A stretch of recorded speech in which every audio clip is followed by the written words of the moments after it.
Bienvenidos una vez más a su programa Respuestas Evangélicas. Realmente podemos leer todo el capítulo de Gálatas 2 y el contexto para nada está en contra de la verdad que vamos a analizar en el capítulo 2 de Gálatas. Dice así la palabra de Dios: antes, por el contrario, como vieron que me había sido encomendado el evangelio de la incircuncisión, como a Pedro el de la circuncisión. Pues el que actuó en Pedro para el apostolado de la circuncisión, actuó también en mí para con los gentiles. Versículo 9.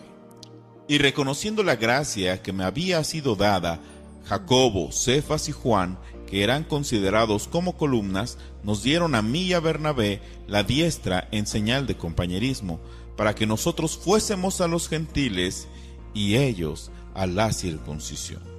Esta porción de la Escritura nos muestra que en el primer siglo habían dos liderazgos puestos por Dios. Jacobo, Cefas y Juan eran tres columnas que dirigían la iglesia de los de la circuncisión del pueblo judío. Mientras que Pablo fue elegido por Dios para llevar el evangelio a las naciones. La palabra que se utiliza en Gálatas 2 para hablar acerca de los de la incircuncisión habla de las naciones. Es una palabra utilizada para hablar acerca de las naciones. Bueno, Cristian Huerta menciona en este punto que me salió el tiro por la culata, porque él me puede probar que dicha sucesión apostólica se fue desparramando a lo largo de los siglos, ¿no?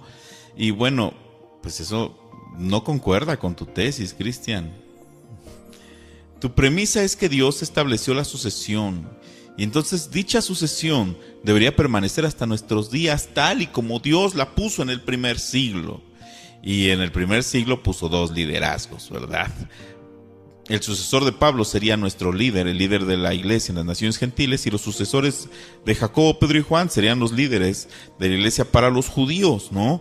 Y esto es algo que tú no refutaste, no lo atacaste. Es algo que simplemente preferiste brincártelo, ¿no? En fin. Cristian pregunta que de cuál de esos 13 apóstoles viene mi iglesia. Y yo le voy a responder con sus propias palabras. Citaré su comentario del video de la pregunta que ningún protestante podrá responder. Yo sé que ustedes recuerdan ese video que él subió hace una semana.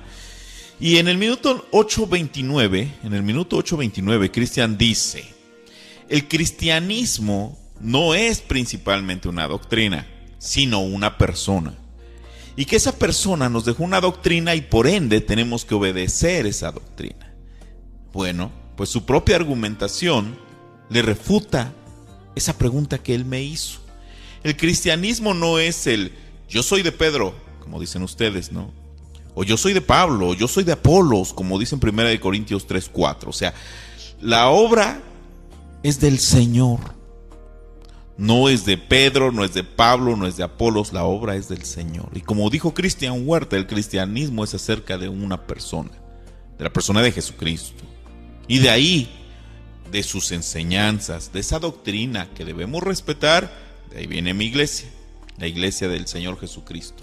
La iglesia con la doctrina que Jesús y sus apóstoles enseñaron en el primer siglo del cristianismo. Mi doctrina está en las Sagradas Escrituras, en los 4 evangelios, en las cartas apostólicas, en el libro de los Hechos. Mi doctrina está ahí, la doctrina católica no está ahí. Entonces, por eso para Cristian es mejor atacar la doctrina y refugiarse en la antigüedad. Nosotros defendemos la doctrina enseñada por Jesús y sus apóstoles. La antigüedad es una cosa que pasa a segundo término. Podríamos decir que Jesús, cuando estuvo en la tierra, había una iglesia puesta por Dios y que todas sus enseñanzas emanaban directamente de la palabra de Dios. Los sacerdotes que estaban en el templo de Jerusalén, ellos llevaban la doctrina, ellos tenían la antigüedad. Sin embargo, no siguieron la doctrina de Jesús y los apóstoles. ¿Su antigüedad les sirvió? Porque si es cuestión de antigüedad, tendríamos que estar con el pueblo judío, tendríamos que seguir la ley judía. Esa es la antigüedad, ¿no? Si vamos a aludir a la antigüedad, bueno, pues el culto judío tiene más antigüedad, ¿no? Tendríamos que apegarnos a eso si vamos por la antigüedad, pero no es así. Vamos por la enseñanza de Jesús y sus apóstoles, ¿no? Entonces la propia argumentación de Cristian Huerta le refuta su argumento. El cristianismo es acerca de Jesucristo, ¿verdad? También afirma Cristian que yo solito me metí un autogol porque supuestamente yo acepté la sucesión apostólica. Mis queridos hermanos, o sea, yo no sé qué video estaba viendo Cristian Huerta. O sea, ¿en qué momento yo acepté la sucesión apostólica? Dice que al aceptar yo dicha sucesión, solito me metí el autogol.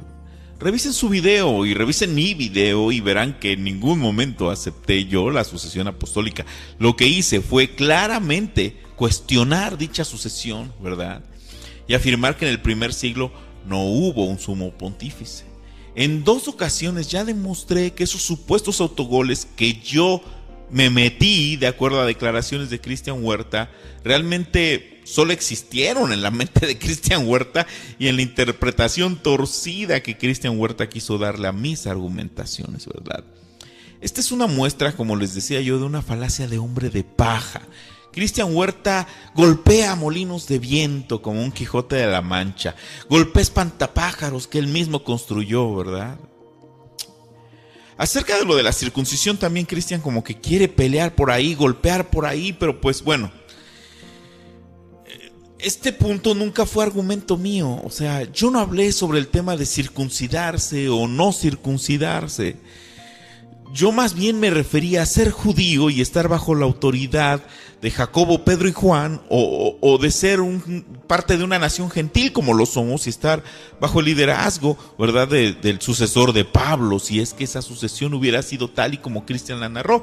Pero sabemos que esta no es así, no fue así. No hay 3 líderes de la iglesia para los judíos y un líder para las naciones gentiles. O sea, eso no lo hay. Desde el principio no lo hubo, como lo dice Gálatas 2. Ahora bien, sobre el criterio de autoridad, Cristian afirma que la Iglesia Católica tiene un depósito de la fe, que no la puede cambiar ni el Papa. Lo que sí puede cambiar el Papa es la pastoral, ¿no? Pues los evangélicos también tenemos un depósito de la fe, y ese depósito de la fe son las Sagradas Escrituras, y nadie las puede cambiar, nadie las debe de cambiar. O sea, sí hay alteraciones que vienen en la Biblia católica, en la de los Testigos de Jehová, pero nadie debería de cambiar a ese depósito de la fe. Nosotros los evangélicos tenemos muy claro que nuestro depósito de la fe no es lo que sale en el concilio de muchos hombres. Nuestro depósito de la fe está puesta en la palabra de Dios. Es un depósito de la fe inamovible. El cielo y la tierra pasarán, pero las palabras del Señor no pasarán. Ahora, Cristian Huerta pide que explícitamente se le hable de la clonación, de métodos de planificación familiar, etcétera, que no vienen en la Escritura. Yo le puedo decir claramente que con la palabra de Dios podemos juzgar todos los actos humanos y creemos que no hay nada que Dios no nos haya revelado para nuestro bien o para nuestra salvación.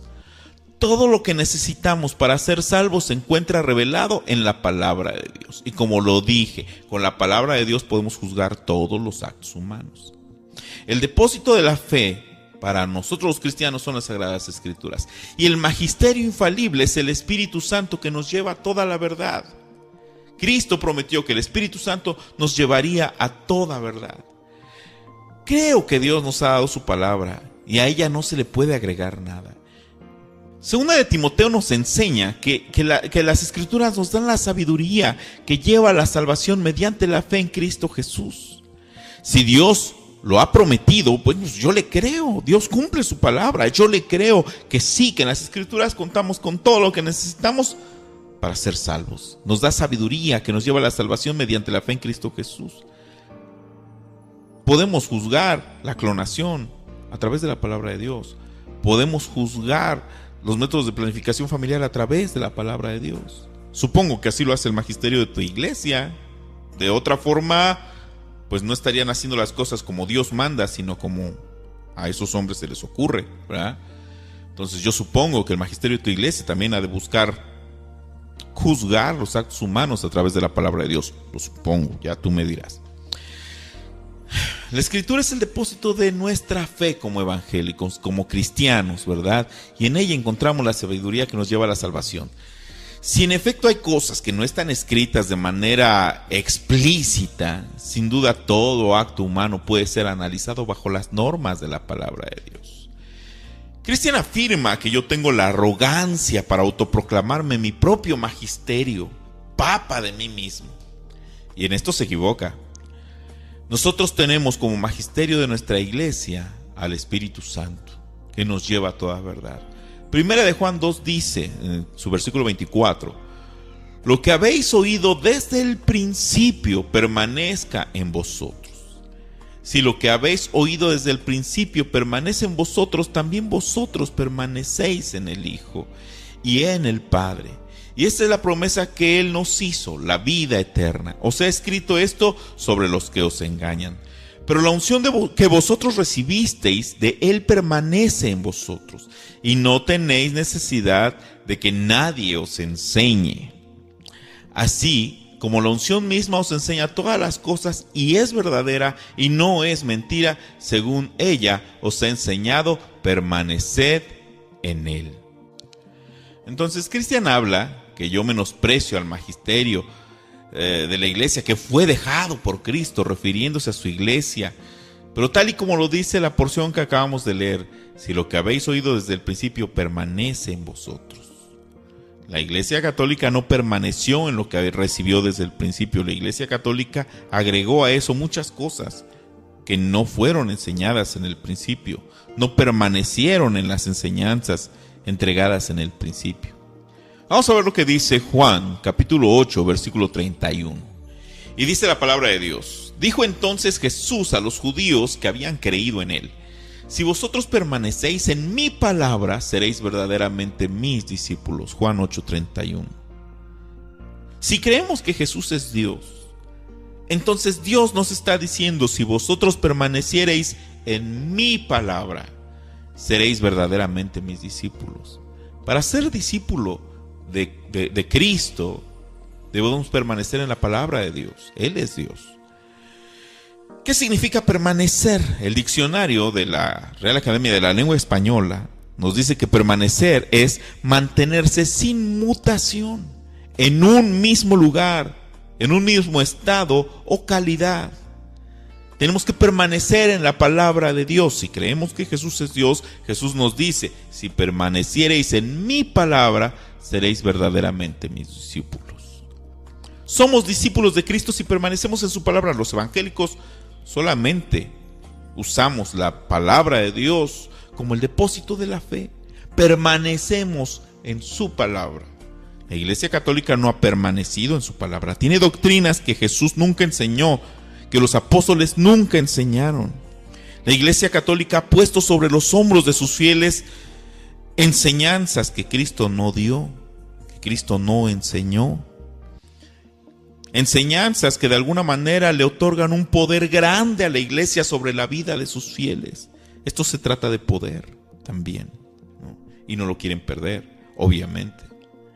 Sobre esto de que un pastor puede decir esto y otro pastor puede decir aquello, y lo compara con aquel sacerdote que acepta la unión homosexual, Cristian Huerta afirma que la Iglesia Católica sí tiene un magisterio oficial y por tanto pueden llegar con ese sacerdote y le pueden decir que está haciendo mal, que no está siguiendo el magisterio de la Iglesia Católica, ¿no? Pues lo mismo sucede con los cristianos evangélicos. Nosotros podemos llegar con las Sagradas Escrituras, que son el depósito de nuestra fe, y hacerle ver a ese pastor que está haciendo mal. Un pastor puede decir esto y aquello, ¿verdad? Pero si está en controversia de la palabra de Dios, nosotros somos los primeros en denunciar a dicho pastor. Y eso es comprobable. Pueden entrar a YouTube y podrán ver denuncias de los mismos evangélicos haciendo ver cuando alguien que se llama líder evangélico está cometiendo un error. Nosotros somos los primeros en denunciar, los primeros en exponer que se están haciendo las cosas mal. Ustedes dicen que tienen un depósito de la fe que no se mueve y es el magisterio de su iglesia. Bueno, nosotros tenemos un depósito de la fe que no se mueve y es la palabra de Dios, ¿verdad? Entonces es una falacia de hombre de paja el decir que mi criterio de autoridad es el pastor. O sea, ¿en qué momento dije que el criterio de autoridad es el pastor para mí? O sea, es una falacia de hombre de paja. Es un argumento que él solito se construyó y que es fácil de derribar. Pero no está atacando mi doctrina, no está atacando lo que yo he dicho. ¿En qué momento yo dije que el criterio de autoridad para mí es el pastor? O sea, Cristian, pégale todo lo que quieras a ese argumento que tú mismo retorcidamente has creado.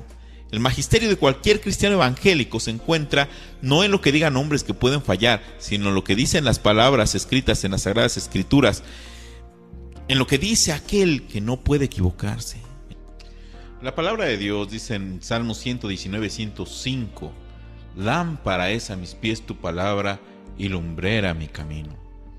La palabra de Dios es la que debe iluminar por dónde debemos pasar, por dónde debemos caminar. No ha sido puesta por Dios para que nos lleve al extravío, para que si leemos su palabra y confiamos en ella, vayamos a caer en un pozo sin fondo. La palabra de Dios está puesta para que nosotros podamos utilizarla como guía, para aprender de ella. No hay forma de que podamos extraviarnos si nos apegamos a la palabra de Dios. Si le pedimos al Espíritu Santo, dice la palabra de Dios, que si nosotros siendo malos sabemos dar buenas dádivas a nuestros hijos, ¿cuánto más el Padre Celestial le dará el Espíritu Santo a quien se lo pida? Si pedimos el Espíritu Santo, Dios se lo da a quien se lo pida. Si Él lo prometió, Él lo va a cumplir. Él cumple su promesa. Él nos puede dar ese Espíritu Santo que nos lleve a toda verdad. Dios pone las cosas fáciles para el hombre. Dios nos da los medios para ser salvos. Nos dio a su Hijo amado, nos dio a su palabra escrita. Pero hay personas que buscan poder. Hay instituciones que buscan seguir teniendo injerencia en los gobiernos mundiales, que buscan seguir teniendo al pueblo atado a cierto grado de ignorancia. Depende de ustedes, mis queridos hermanos. Depende de ustedes. Dice la palabra de Dios: y conoceréis la verdad, y la verdad os hará libres. Juan 17:17 dice que esa verdad es la palabra de Dios. Lean sus escrituras, estudien, investiguen y detecten aquellos pensamientos, aquellas falacias que se utilizan para defender una verdad. ¿Qué tipo de verdad es aquella que necesita ser defendida a base de mentiras, a veces de engaños? Como lo he dicho ya desde hace mucho tiempo, aquel que defiende la verdad no necesita recurrir a la mentira para defenderla. Como hemos visto el día de hoy, muchas falacias de hombre de paja han sido los argumentos que Cristian Huerta ha ofrecido en contra de los argumentos que yo he expresado. No se ha atacado a mis argumentos, sino a burdas imitaciones de ellos. Pues seguiremos respondiendo al video de Cristian Huerta contra el católico fóbico. El día de hoy solo respondimos a esto. En días próximos responderemos a lo demás. Dios les bendiga, mis queridos hermanos, y hasta la próxima.